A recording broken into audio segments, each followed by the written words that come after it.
Hey guys, my name is Helium Lemon 15. Today is March 20th, and I love this game. But a lot of people do. This isn't exactly the most obscure game ever, but I still really wanted to do a playthrough of this because this game honestly shaped my life in a few ways. Not that many ways, but a few ways. I just really like this game. It makes me happy. It makes me nostalgic. Let's see if my controller actually works this time. No, it doesn't. Why were you fine for Mario 64, but suddenly you're not fine? What are you doing? What did I do? Why are you not working? Is it the cable? Here we go. Oh my god. Why does there have to be a siren outside right now? Please go away. Okay. Oh my god, it's actually working. This is my second attempt at recording this today. We're gonna have to come up with a good name for this character. So for my Majora's Mask playthrough, I did Oh Hi Mark, which was stupid and terrible. For the last playthrough,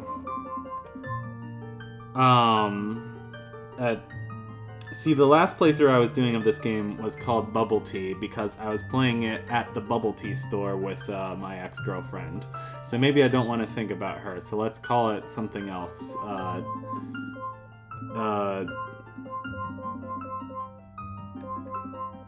Okay, this is gonna be really corny, but just, go with me. If I think of something better, I don't know. I won't. Let's start the game. Let's start Ocarina of Time, bro, because I've been waiting for, I don't know, 1 year. No, more than that. 10 years. So, July is coming up on the 10th anniversary of me starting this channel and deciding to make Let's Plays. I was 15 when I started doing this channel, and now I'm 25. I've grown in many ways. My second Let's Play ever was Mario 64. And now this will be my 50th Let's Play exactly. Not counting a few of my stupid smaller projects which didn't become numbered playthroughs. But this is my 50th playthrough, and I just felt like it was like a big number, and I wanted it to be something special. Especially because Mario 64 and Ocarina of Time feel like two definitive N64 games, and I'm gonna turn it down. Please don't be upset that that's the Mac volume icon. Oh my god, you're not playing it on a real Nintendo 64. How could you? Navi, where art thou? Come hither. Wait, are we Shakespeare? Oh, Navi the fairy, listen to my words, the words of the Deku Tree. Hold on. Bad cable. Bad wire. Really? You were just working. Dost thou sense it? The climate of evil descending upon this realm. Malevolent forces even now are mustering to attack our land of Hyrule. For so long, the Kokiri Forest, the source of life, has stood as a barrier deterring outsiders and maintaining the order of the world. But before this tremendous evil power, even my power is as nothing. It seems the time has come for the boy without a fairy to begin his journey. The youth whose destiny it is to lead Hyrule to the path of justice and truth. Navi, go now, find our young friend and guide him to me. I do not have much time left. Fly, Navi, fly. The fate of the forest, nay, the world depends on thee. So here we get the best cinematography in a video game ever. We just get flying through the forest. And yes, this is supposed to be a forest, even though it just kind of looks like gray lines. Gray JPEGs. I mean, I still love the way this game looks.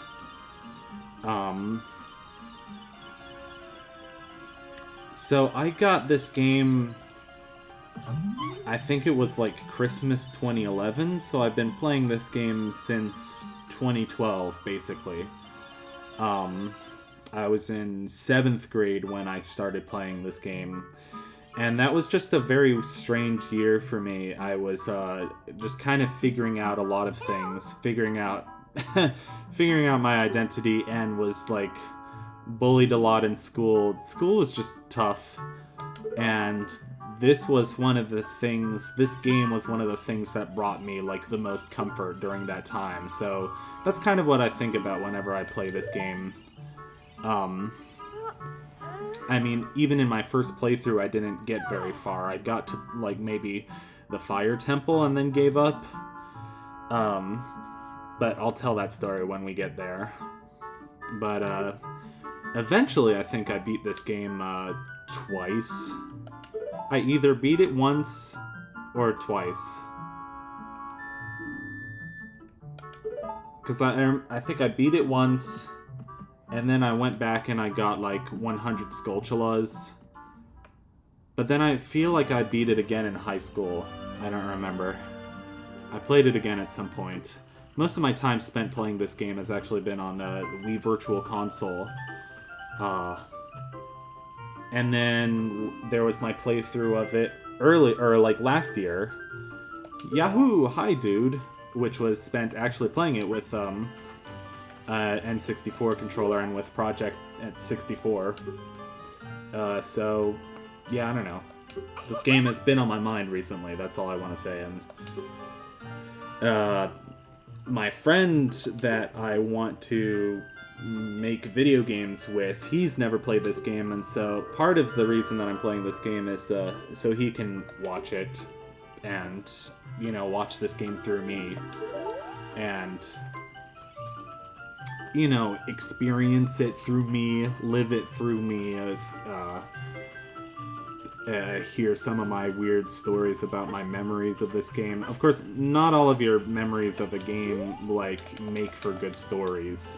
Like, you know, if one of my memories of this game is like, oh, this part reminds me of like, you know, this flavor of vitamin water. Like, that's not a good story, but it's still like just as valid of a memory if that part sticks out in your mind. And like, I'm kind of exaggerating, although there is a story about vitamin water, like when I was in like junior or senior year of high school. I remember like walking home from school, seeing Stephen Colbert on the street, like talking to somebody, and then like, you know, drinking a vitamin water and like going home and recording an episode of Kirby's Adventure, because that was when I was doing that playthrough. So we have two objectives. I mean, yeah, the thing with me is that I like doing playthroughs of games that this goes to the Lost Woods. I like doing playthroughs of obscure artsy games that people don't know as much. I like doing playthroughs of the Freddy Fish games because, I mean, there's still a lot of people playing those games, but that's at least kind of unique.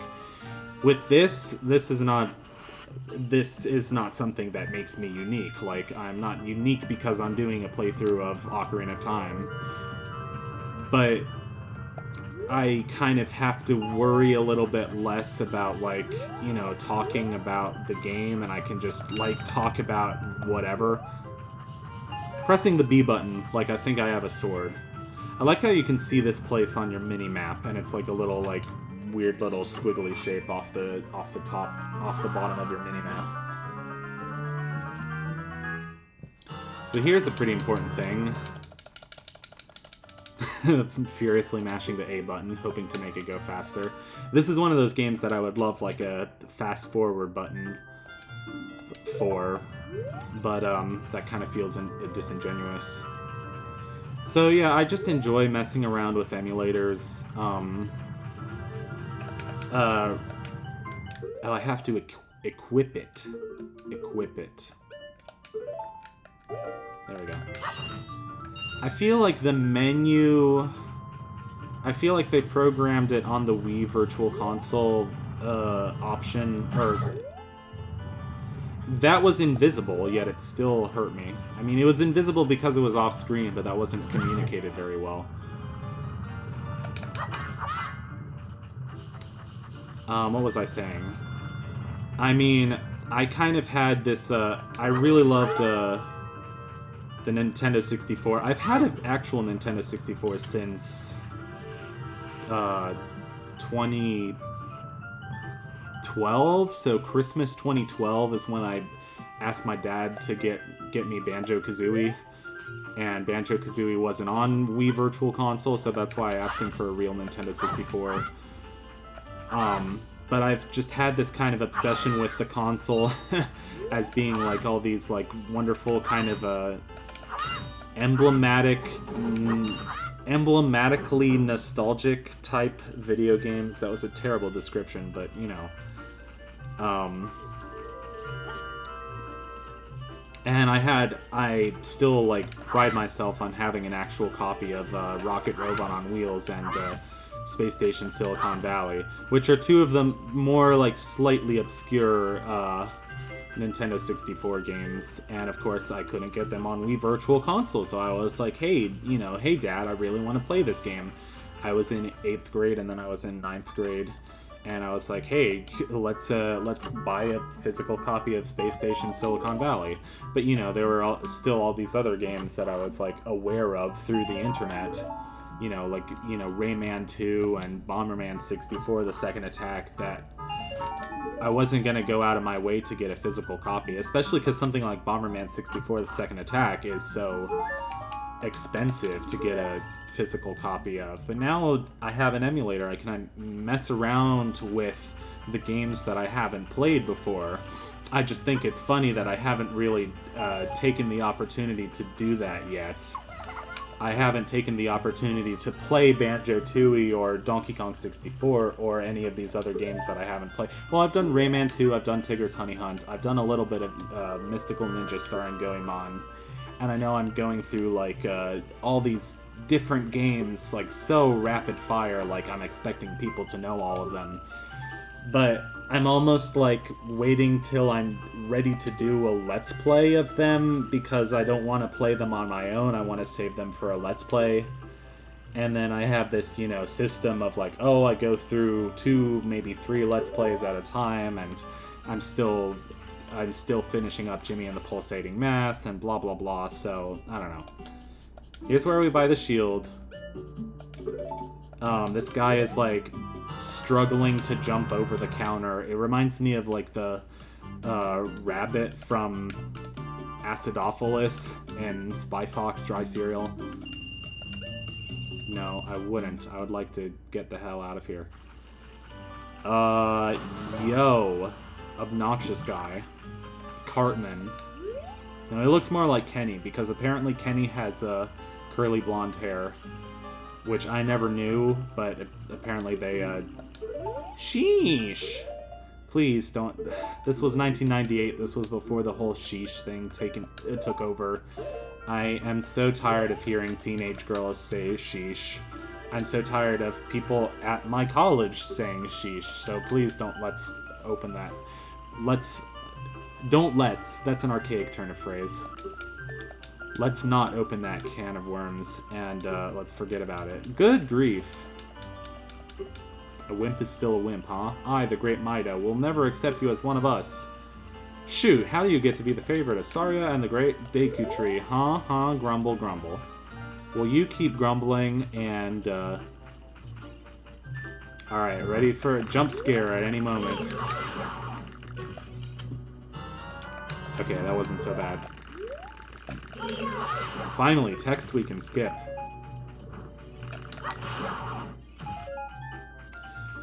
It's interesting to me that they change the music every time an enemy is near. Like, it's kind of an interesting way of doing it. It keeps an enemy from being able to sneak up on you, but I don't know how I feel about that system anymore.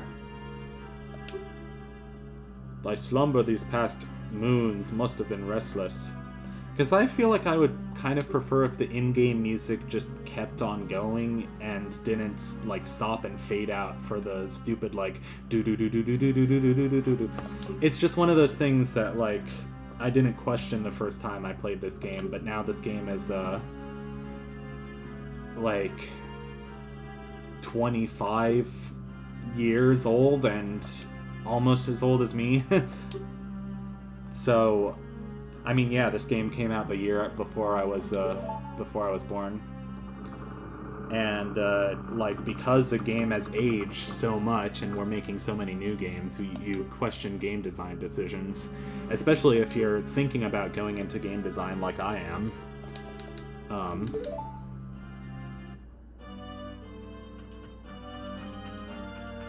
But, enough of my, tangents. You know, tangents, cosines, cotangents. What's the other one? Is there another one? I don't think there is. Sine, cosine, tan, cotan. And, isn't there another one? There's like a third function.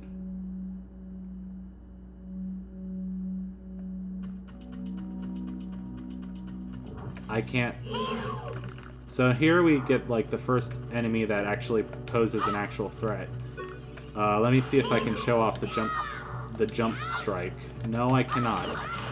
Because you're somehow invulnerable to the jump strike.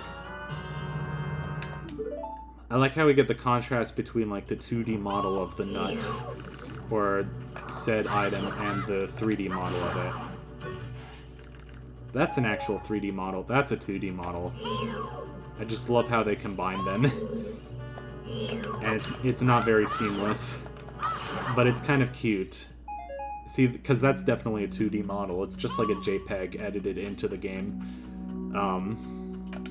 But then these are 3D textures, you know. The 3D texture of the rupee still spins when you when it's above your head. So, we're inside the Deku tree, and, man, we're going so fast, it's almost like we're speedrunning a game. Better get me on Games Done Quick or something. But, no, all that being said, I think this is a perfect place to stop the, yes, I know.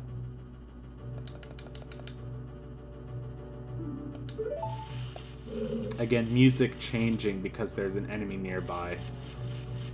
I never played Minecraft, but I know there's that thing that's like, you can't sleep, there are monsters nearby. Is that Minecraft or is that Skyrim? See, I don't know the games that the kids are playing these days, so I don't actually know the difference between... I know the difference between Minecraft and Skyrim, obviously, but I don't know what quote is from what. Like, fuck, the famous, like, war never changes. I don't know what that's from. Is it from Call of Duty? Maybe. Is it from something else? Maybe. I wouldn't know. Alright, I don't want this to be a 20-minute episode, so I'm gonna call it here. Hope you'll join me next time for more Ocarina of Time, and I look forward to seeing you next time. Catch you same time, same place. I'm trying to be cool. I'm trying to have a cool sign-off, and it's sounding super corny. Goodbye.